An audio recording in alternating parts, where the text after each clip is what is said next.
All right, Kenny, thanks. So Buffalo, Mike, up 2-0. And it looks like the Canadiens are going to be out of the playoffs. Well, we got a special treat here tonight for our ESPN2 fans. We talked about growing up in the area and then coming to play for the same team that you watched for years and talked about. And one of the guys who sort of started me on the path to announcing and dreaming of the Bruins is Bob Wilson, the voice of the Bruins for many, many years, and one of the great broadcasters in this business. And he's going to share a little time with us. Bob, great to have you here. Listen, thanks, Mike. It's just wonderful being back. I did a period on radio, and the Bruins fell behind while I was doing it, and we got them back ahead again. Now they're leading by 2, so maybe a successful night after all, but they just scored. Ottawa just scored. Steve, go ahead, because you're the television guy. I believe you and I are the best dressed guys ever on the Deuce, I think. Yeah, right. I don't know. Actually, jacket and tie, Mike, this is illegal for Deuce material, I believe. You know, in the only past, reason I left the tie on because you had one on. In the past, we have snipped some ties, you know, but not this one. It looks like it's very expensive. I believe it was Pavel Demitra getting the goal for Ottawa, and all of a sudden, we got ourselves back in a hockey game, 5-4. Yeah, and that was a nice little play. Bruins defense got caught on one side of the ice and opened it up, and now we've got ourselves, as Steve pointed out, a 1-goal hockey game. Bob, I want you to call a couple minutes of this game for us, because I have never heard anybody as unique, as resonant, and as wonderful as you've been over the years. So give us a run here. The only thing is I don't have a lineup here. And you stole the one off the back of yours. Here it is here. Ottawa seems to have come alive here in this third period as they're taking the play away from the Bruins for the most part here, at least in the last couple of minutes. Stumble chasing after it in his own zone, can't get there. And starting back for Ottawa is Brad Shaw. Gets the puck out to center, but Bourque is there. Dumps it past Shaw toward the left wing corner. Back after it now is Danny Laperriere. Laperriere clears it out, comes the length of the ice. This will be an icing. Sweeney back to make the touch, and the icing is called. Face-off will come back in the Ottawa zone. And Mike, I'll tell you what. That's great. He's the best in the business, a Hall of Famer, and as well he should be. You have so many memories here. Oh boy. The best.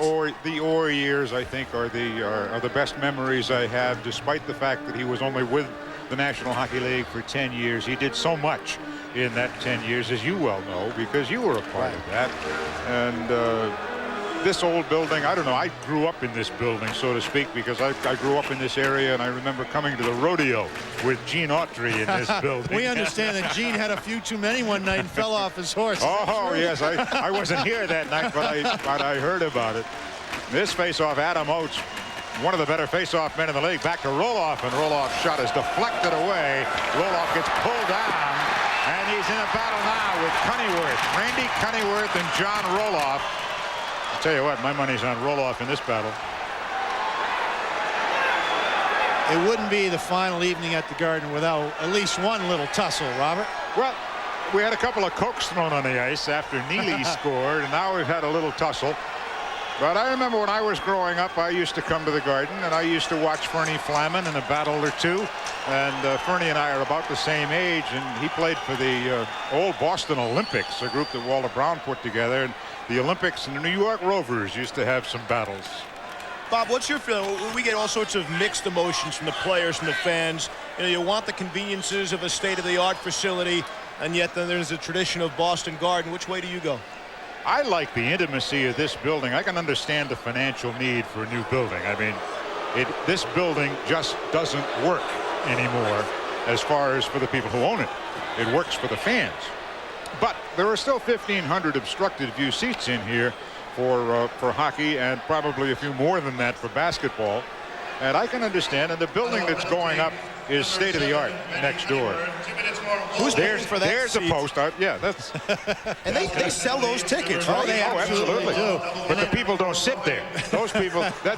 See, we have no standing room here. So this is what standing room is in the Boston Garden. You buy an obstructed view seat, and you stand in back of the balcony. Well, while we've been reminiscing here, a development Roloff got the extra 2 here, and he'll sit for 2 minutes, and the Senators have a chance to tie this hockey game.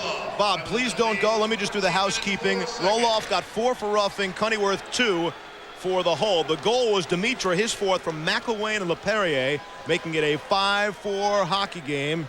And the legendary voice of the Bruins, Bob Wilson. What a treat this is, and not just for us, but for the public as well. Well, we're going to see the power play now for Ottawa. Oates controlled the draw away from Alexander Digg, and now Ottawa has the puck. LePerrier on the near side of the red line dumps it into the left wing corner. Bourque will pick it up from Locker. Blaine Locker has been a great show for the Bruins this season. Now Turgeon over on the left board, back into the corner. After it, there's Steve LaRouche. As Steve controls the puck, gives it back to Turgeon. Bruins take it away. Reed able to get it out to center ice. Reed with the longest reach in this league. Over to Oates, and the shot short-handed was just wide. May have been tipped off the right arm of Don Beaupre. Now Turgeon back, dumps it into the left wing corner, rattles around the boards on the far side. Bruins trying to control. They finally get it out past the right point. Sean Hill. Hill back to recover in his own zone in the right circle. Feeds it up on the right side. And now at center, Ottawa drops it back to Sean Hill, away from Donato. Down to McElwain. McElwain over on the right side.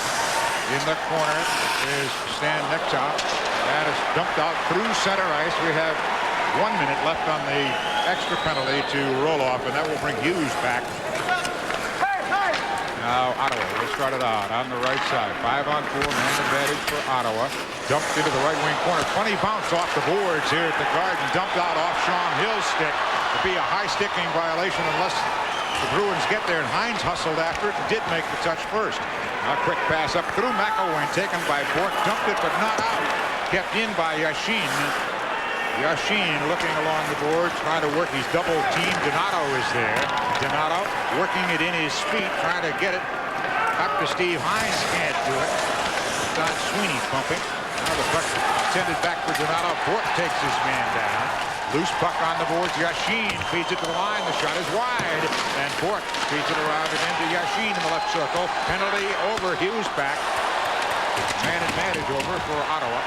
And the puck is cleared out. This will be icing against Boston, as back after it is Brad Shaw. It remains a 5-4 hockey game. Less than 5 minutes to play.